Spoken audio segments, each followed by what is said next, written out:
Welcome, welcome, welcome, welcome, welcome, welcome, ladies, gentlemen, boys and girls, and everybody in between. Jackie has a sports show, and you yourself, you right there, are tuning in to that very sports show, and I much, much, much appreciate it. How you doing? How's this past weekend been? Did you watch Elimination Chamber? Did you catch up on some NBA basketball? See Cam Newton get the shit kicked out of him? Well, he started to get the shit kicked out of him, and then he kicked the shit out of the people kicking the shit out of him, which we will talk about in 1 second because that narrative is kind of annoying me. But before that, I must ask you, right before we get into the show, make sure you like, rate, and share, especially rating and especially sharing the show, whether that be word of mouth, whether that be sending it to all your social media platforms or just online in general. Let people know Jackie's got a sports show, and it's the best sports show out there. So today we're going to talk about some NFL running backs that are not going to get franchise tagged. We're going to talk about Cam Newton getting into a fight at his quote unquote youth football camp. Got to clear up some things about that.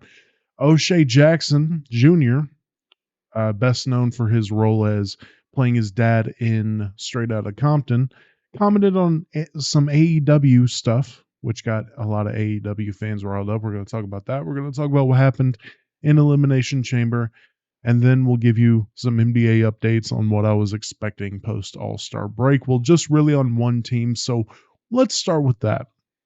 In the NBA, the Milwaukee Bucks are now 2-0, beating the Timberwolves and the 76ers, which is great. I thought the Bucks were going to come out here and be stomped by the Timberwolves. I didn't think they'd be good enough to compete with them. Timberwolves look like one of the best teams in the league. They're the best team in the West record-wise. Right now, of course, you could argue maybe it's the Thunder, maybe it's the Clippers. You could argue that, but as of right now, the record shows the Minnesota Timberwolves are the best team in the West, and the Bucks beat them. Now, of course, it's a one-off. It's the NBA season. A lot of games, a lot of nights, guys take off. Guys don't take this much seriously, whatever. And you can say that, but a win's a win. A win is a win no matter what the sport is, right? And beating the Timberwolves is very, very important. They also beat the 76ers. Not really impressive. We've gone over the Philadelphia 76ers. I believe post Joel Embiid injury, they've won 2 or 3 games, and it's been almost a month now. So it's not a flex to beat the 76ers. But for the Milwaukee Bucks, this is the time where you want to start getting hot post All-Star break, right? Next 5 games, they got the Hornets twice, which is very winnable. They got the Bulls, very winnable. The Clippers, going to be tough. And the Warriors, who is always tough, but you should win that. Next 5 games, the Milwaukee Bucks could come out 4-1. And at worst, they can come out 3-2. Now, if they drop one of the Bulls, they'll come out, 2-3? That's not good, but I don't expect that to happen. I expect the Bucks to start picking up some steam right now, maybe figuring everything out. They haven't been great under Doc Rivers. I think that we all expected Doc Rivers not to take them anywhere, but I don't think we all expected it to not fit this badly. Them have that bad of a record under Doc Rivers, and they have. So this is the time where I think the Bucks are going to pick up some steam. That's pretty much. I looked through everything NBA, watched a couple games, and that's really the only massive storyline I've picked up on post All-Star break. Of course, let me know. The socials are in the description. Let me know what I should be following if I'm overlooking anything. Always open to that kind of stuff. Let's talk Elimination Chamber. Elimination Chamber. Or that's one of my bigger subjects, so we'll save that for last. Let's talk football. Yeah, let's talk football, and then we'll talk wrestling. So, first thing I want to talk about, as I said at the start of the show, some running backs have come out. Adam Schefter tweeted this out. As much as I don't like Adam Schefter, he's still somewhat reliable for some news. These NFL running backs are not going to get franchise tagged. Now, that does not mean that they're not going to get re-signed to the teams they're on. That just means that if teams cannot reach a deal, the teams are not going to franchise tag them. So, 5 of them, I believe there's a couple more, but these 5 major ones, Saquon Barkley, Josh Jacobs, Tony Pollard, Derrick Henry, Austin Eckler. Now, out of this list, I made a TikTok about this yesterday. Out of this list, the back I'm going after the most is Saquon Barkley, 27 years old. So he's getting a little older, but he's still under 30. Could still give you some very productive years. The only real question, the only real concern with Saquon Barkley is, can he stay healthy? Which I think is a very real concern. But let's not forget what happened not too long ago. And as I said in the TikTok, I'm not saying Saquon Barkley is Christian McCaffrey. But what I am saying is Christian McCaffrey was injured year after year after year after year in Carolina. He goes to San Francisco, hasn't been hurt since. I think missed like 1 or 2 games, but in all encompassing in the world, I have no idea what I'm trying to say, but hasn't been injured anywhere near as often and as much as he was in Carolina. Saquon Barkley getting a change of atmosphere, Saquon Barkley on a new team could possibly do the same thing for his career. And Saquon Barkley has the talent to be a top 5 back in this league, certified. He's an insane runner, and he's a phenomenal catcher out of the backfield. This guy is generational talent at the running back position. I know we are overusing generational. I know that criticism, but it's true. This guy was drafted as high as he was. He got Barry Sanders comps because he is a generational talent at running back. He is an insane runner. He is an insane pass catcher. Now, I may just be a Saquon Barkley fanboy, and that's fair, but go watch some of his highlights, dude. It's insane, especially from his rookie year. I know he's not a rookie anymore, not that young anymore. It's actually kind of insane that he's already 27, and I remember him coming out, but he can be a phenomenal running back for any team. So if I'm looking at one running back out of this list to go after, it's Saquon Barkley. Now, Josh Jacobs, I got a lot of flack for like 2 years ago when I was upset that Josh Jacobs was not a top 5 running back in the AFC. Someone put a list out of all the AFC running backs, all 16 of them, and Josh Jacobs was like 12. And I was like, that is absurd. Josh Jacobs is so talented. And then last year, he showed that, right? This year, not so much. Now, the Raiders were a dumpster fire. Absolutely. Coaching changes. Quarterbacks wasn't healthy. Team wasn't playing good in general. So how much of that could you really blame on Josh Jacobs? Or blame his production on himself? But he certainly didn't look like he did in 2022. But I think he could still he's still a good running back, right? Is he elite? Is he the guy I was making him out to be? Is he the guy he was in 2022? I think that's yet to be seen. I think he really needs to prove that it wasn't just one good year, but I understand that question with him. Tony Pollard is kind of grouped in with Austin Eckler. Tony Pollard and Austin Eckler need to be in a running back committee. They can't be the guy taking most of the carries. Both of them kind of showed that. More Austin Eckler with his lack of running ability. He's a fine runner, but he's not that great. He's way more of a gadget guy, a receiving back. He needs to be behind. Austin Eckler and Tony Pollard, as I said, same kind of role. They need to be behind the big guy in the backfield, and they'll be the most effective they can be. Derrick Henry, the main drawback, he's older. I believe he is north of 30 now, I think he either turns 30 or he's like 31 this coming up season. Not a good age for a running back, but he's still producing greatly. He did everything he possibly could behind that Titans offensive line. We talked about the possible teams that he might be going to last week. But I understand why teams would kind of draw back on Derrick Henry. So really, a top 5 of these running backs that I would go after, number 1 would be Saquon. And depending on what you want, which a lot of teams are going for more running back committees than actual running back, I think Tony Pollard would be at 2, then Eckler, then Jacobs, then Derrick Henry. Now, my personal list, Barkley, Jacobs, Henry, Pollard, Eckler. But what teams are going to go after? That first top 5. So let's talk Cam Newton getting into a fight. Now, this has caused a bit of controversy. And then I saw Shannon Sharp. What really made me look into this, because I don't care about Cam Newton. I don't care about what he does. His podcast isn't that interesting. Yes, it's cool to hear him talk about the NFL, but I've listened to like interviews he does, and I've listened to his long form content, and he's really not that fun to listen to. He talks real slow. It's just, he's not that fun to listen to, in my opinion. So I don't really keep up with Cam Newton. Plus, I got burned on him as a person after that Super Bowl. I'm not saying he's a bad shithead, even though we're about to get into some stuff. I'm not saying he's a bad person. I don't know Cam Newton, but just his personality has always rubbed me the wrong way.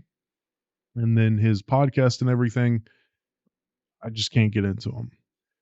But at this 7-on-7 tournament, yes, for those of you who have not looked into the story and just see Cam Newton's fight at Cam Newton's youth camp, it wasn't his youth camp. Cam Newton sponsors a 7-on-7 team that was at a 7-on-7 tournament. Okay? Now, the 2 guys that fought him were 2 brothers, Stephen and TJ Brown, or Stephen and TJ Brown. Stephen, I see this spelled this way, pronounced 3 different ways. These guys were hired by Cam Newton to help on Cam Newton's 7-on-7 team in 2020. And this is a summary of everything I read in a Fox News article, right? And I know what y'all will say, Jack, it's a Fox News article. This was word by word what these guys were saying, right? This was not some opinion piece by someone with a grudge against Cam Newton.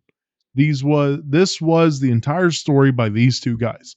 And the reason I'm taking these 2 guys' word, Cam Newton has yet to respond to these guys talking about the situation. And these 2 guys were the guys he was fighting, or that he fought at the start. But these 2 guys coached on Cam Newton's 7-on-7 team. And it is a youth 7-on-7 league. They left to kind of form their own team, to my understanding. Now, with their 7-on-7 team and Cam's 7-on-7 team, they were pitted against each other in this tournament. A lot of guys saying they knew the league itself knew what it was doing when they pitted them against each other. They weren't supposed to originally do it because they were in opposite sides of the bracket, but came down to it, they were facing each other. Now, Cam's 7-on-7 team, as apparently everybody knows in that league, loves to talk trash.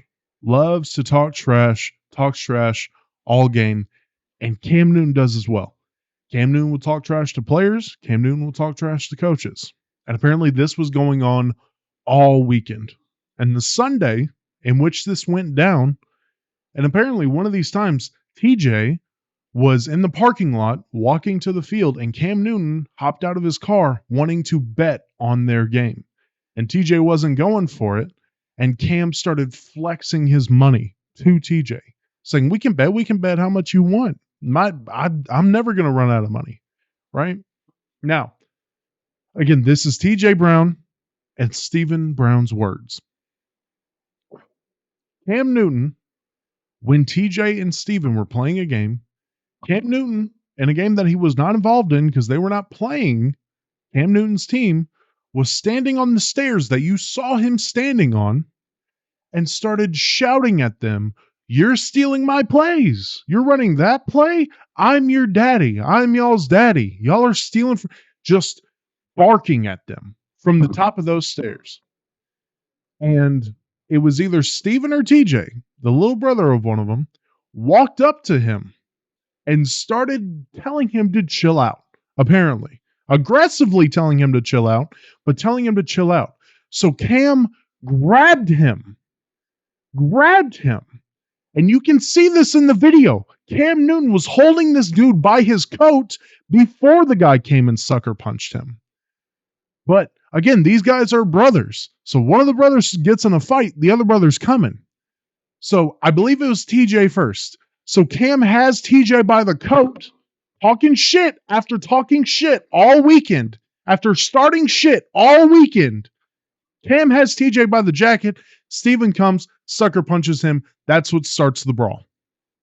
Now, you know what's aggravating about this? What set me off, as I told y'all, Shannon Sharp got on here and said, I'm tired of Cam Newton being disrespected. Oh my God. Can you little shitheads disrespecting Cam Newton, taking advantage of him? Because there are clips out there, admittedly, where kids are talking shit to Cam Newton. But apparently, these two guys that have known Cam Newton for almost 4 years now have told everybody, especially in this article, that Cam Newton talks shit to everybody, disrespects everybody at these camps. Did it really? Because when I saw those, I was like, man, those are being shithead kids. So I can take blame for this as well. But did anybody see these clips? See Cam Newton fighting and wonder, why does he have that guy by his coat? Why does he have that guy by his shirt? Did anybody wonder that? No, because in the past year or two, we are obsessed with sucking Cam Newton's dick. Now, I'm going to try not to get too vulgar on here. But oh my God, the amount of whining Cam Newton fans do for this dude. I'm not saying those kids should be shit-talking him. But if it's true that Cam Newton is being disrespectful and shit-talking everybody at that camp, which is something that Cam Newton would do, according to these two guys that have been around him in these camps for almost 4 years now, what do you expect the kids to do? Just sit there and let this grown-ass man talk shit to him? Now, I'm not saying these reports are absolute truth, right? I'm just saying this is what these two guys said the situation was. Cam Newton has not responded to this, and this has been out for almost a full day now. A full day. Cam Newton has a podcast. Cam Newton loves to talk about himself, and Cam Newton has yet to defend this. I say that I might get online and see that he's defending himself in this. But I'm so sick of people defending, like, really, in your heart of hearts, did you not watch that fight video and think to you, because I see it posted and I see people talking about, oh, Cam Newton really got jumped. He didn't get jumped. The video starts out with him holding a guy by his shirt. And nobody questioned what this situation was right there.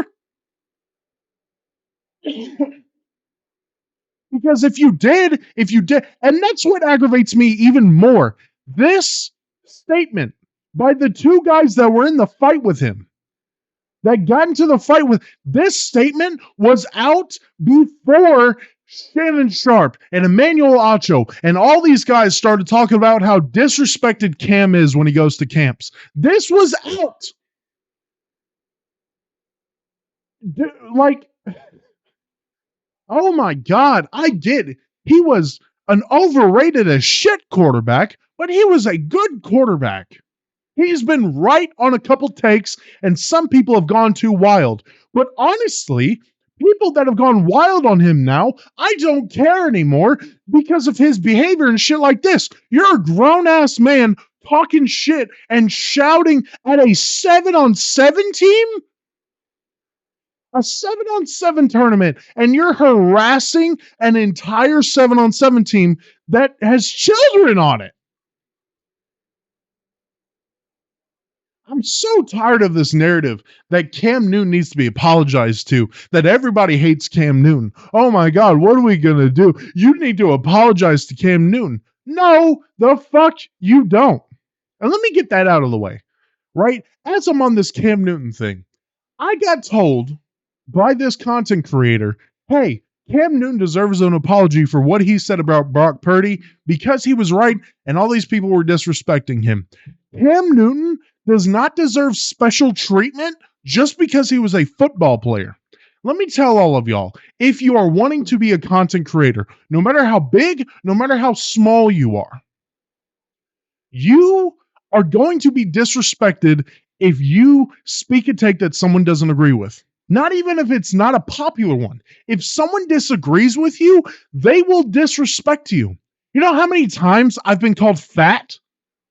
You know how many times people have told me, oh my God, you're talking about football players and look at you? You know how many times I've been told that just because someone disagrees with me? But I'm sorry. Nobody's coming to my defense saying, hey, apologize to him, right? It's part of the fucking game.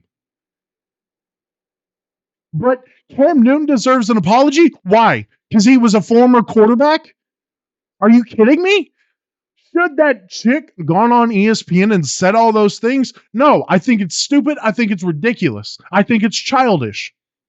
But does Cam Newton deserve an apology? No, because everybody who makes sports content, everybody who's in the sports media deals with this. It's a part of the job. Shut up. I guess that's where my animosity comes from. Just like, my God, the people whining and crying about how Cam Newton is treated. Go read this article for yourself, talking about what Cam was doing that led up to that fight, and don't just watch the video and make assumptions. And even if you did watch the video, I question, because I did not watch the video. I just saw Cam Newton gets into a fight. And I saw a little screenshot from the video, right? And it was like near a booth or whatever. I didn't look into it. I didn't read about it because I don't care about Cam Newton. But when Shannon Sharp was that passionate about it, I was like, this would be a good topic for the podcast. And maybe since, whatever, I've been somewhat public on my TikTok about my dislike for Cam Newton, maybe I can turn this into something where I'd be positive about Cam Newton. And then I actually tune into it. And it turns out that he's being a shithead to all these people. And then at the start of the video, he has someone by the shirt. I know I've said that so many times. Please don't play a drinking game. And, how many times does Jackie say he grabbed him by the shirt? But he has him by the shirt before he gets punched. And nobody questioned why Cam Newton was holding this guy's shirt, was holding this guy by the shirt. Nobody questioned that. No, everybody was like, Cam Newton got jumped. Cam Newton is so disrespected. Please read about a topic before you make your opinion on it. Don't just see a fucking headline. Don't just see Shannon Sharp and Emmanuel Acho get on here bitching about how mistreated Cam Newton is. And if their story's not out by that video, say, hey, maybe there was a reason Cam Newton had this guy by the shirt before this other guy punched him. Maybe there was a reason. Anyways, I'm sorry I got a little loud, and that went on like, oh my God, I'm almost out of breath. Let's get into some lighter topics. Yeah. My audio was probably so bad for that, and I apologize. O'Shea Jackson Jr. was on the Chris Van Vliet show, and I really like the Chris Van Vliet show. He just did an interview, or I kind of like side-eyed the Velveteen Dream interview, even though I have no idea what that situation is. So call me a sheep. I would love it. There's a couple times where I think he's been too lenient on who he has on, too lenient with his questions and not giving enough pushback. Well, you see like him with Dave Meltzer giving some pushback on his star ratings. See a couple where he gives some pushback, but he overall, my opinion, I love Chris Van Vliet. I love his content. Make sure you go check him out. O'Shea Jackson Jr. was on there, and he had some comments about AEW fans. So his quote, and I'm going to read it out. Well, I'm going to read a summarized version of it. If I'm watching someone on AEW and I ask, who is this guy? I don't need you to tell me I'm not a real wrestling fan. And also he levied, and that's the end of the quote I'm going to read. He also levied some criticism towards AEW for not presenting indie guys properly. Right? Now, I have not watched AEW since it started in 2019. So I cannot comment on the production and the presentation of the different guys they bring in. I know that it's a promotion that loves to bring in indie guys that are doing a lot of stuff and promote them, which I think is great. It also loves to fill the roster with WWE guys, even though Tony Khan said he would never ever do that. But this is a valid criticism if it is the way they say it is. If it is the way O'Shea is saying it is, which the reaction to this makes me think that it is, because AEW fans are not coming at O'Shea Jackson saying you're just wrong about the presentation. What are you talking about? No, they're saying he's too lazy to look it up. They're saying it isn't a problem that AEW is doing this. Here's my thing. I do this a lot, right? When some people in my family look at me and they're like, oh, like, what is this? Sometimes, if I'm in a bad mood, I'll say, man, I wonder if you have a computer in your pocket that you can just pull up Google and look it up. But emphasis on when I'm in a bad mood, right? I get the sentiment of, well, if you want to know who someone is, look it up, right? But if I'm currently watching AEW television and someone like Darby Allin, someone like Dax Harwood, a couple guys come on screen, haven't seen what they've done before, and I'm like, oh, who is this? Yeah, you're a shithead if you look at me and say, well, look it up. What are you talking about? Oh, do you not know wrestling? You're a shithead. You're a bad fan. And if it is true, and like I said, it seems to be true, AEW is not presenting these guys in a way that makes you care about them or makes you root for them or makes you know their history. That is their problem. They need to do a better job of that. Is it a difficult thing to do? Absolutely. Is it an easy thing to do? No, I understand that. But that is part of your job, right? And as a fan, if someone wants more information, why do you have to be a dick about it? You know what I mean?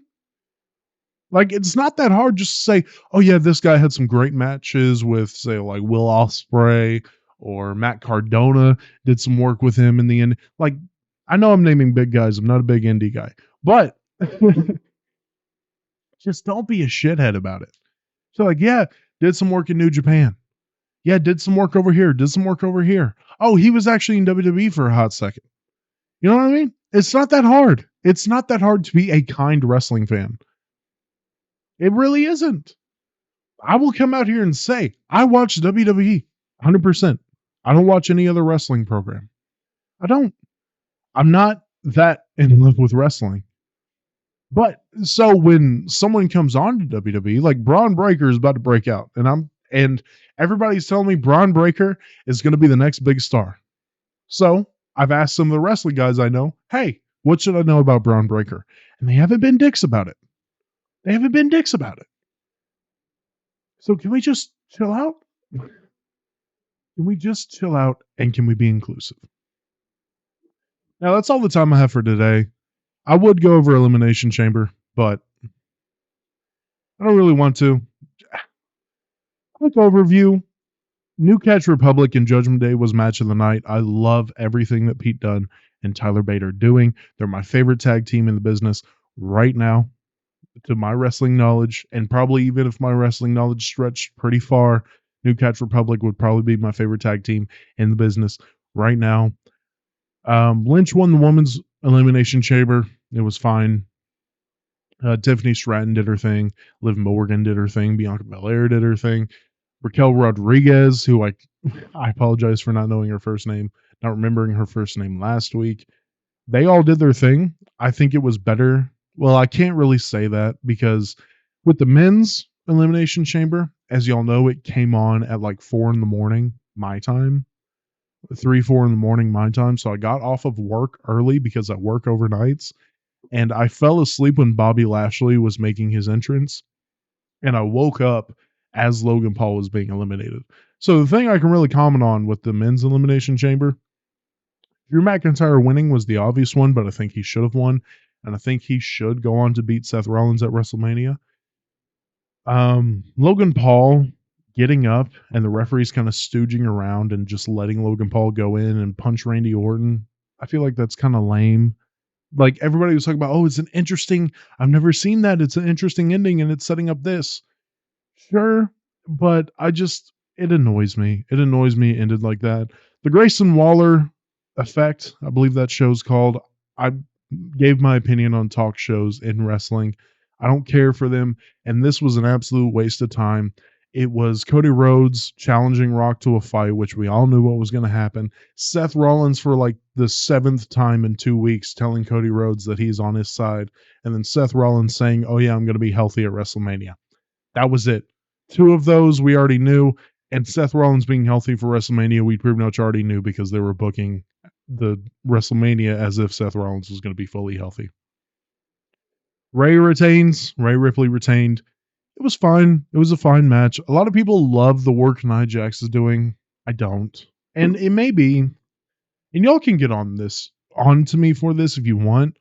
I don't like the bigger people wrestling. And this isn't friendly fire. Look at me. This isn't friendly fire.